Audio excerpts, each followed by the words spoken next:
ছেড়ে যাওয়া মানুষকে আপনি কখনোই জিজ্ঞাসা করবেন না সে কেন চলে গেল। আপনাকে ছেড়ে যাওয়ার আগেই সে এসব প্রশ্নের উত্তর তৈরি করে রেখেছে।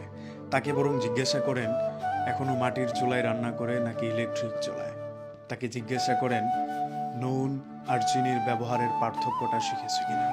তাকে কখনোই আপনি জিজ্ঞাসা করবেন না সে কেমন আছে। নেহায়েত ভালো থাকার জন্যই আপনাকে ছেড়ে গিয়েছে। তাকে জিজ্ঞাসা করুন এখনো তার খোলা ছাদ ভালো লাগে নাকি বন্ধ রুমে সেই আনন্দ উদযাপন করে। তাকে জিজ্ঞাসা করবেন না সে কিসে বেশি কমফোর্ট, বরং জিজ্ঞাসা করেন এখনো আগের মতো সমুদ্রের তীরই ভালোবাসে নাকি এখন একটু পাহাড়ের দিকে ঝোঁক জমেছে।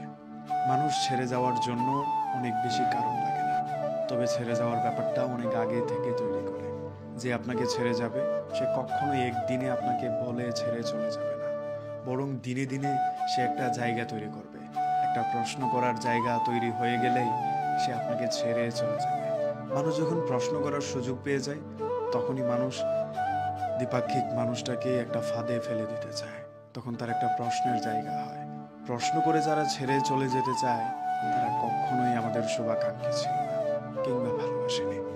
এসব মানুষের কাছে অনুনয় বিনয় করে নিজেকে আবার ফেরত চাওয়া এক প্রকার বোকামি।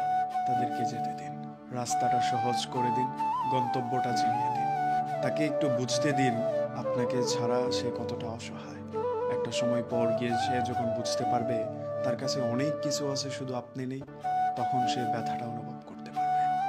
একজন অনুসারী মানুষ কতটা বিকট পরিস্থিতিতে দাঁড়িয়েও সমুচ্চরে বলতে পারে আমি তোমাকে ভালোবাসি।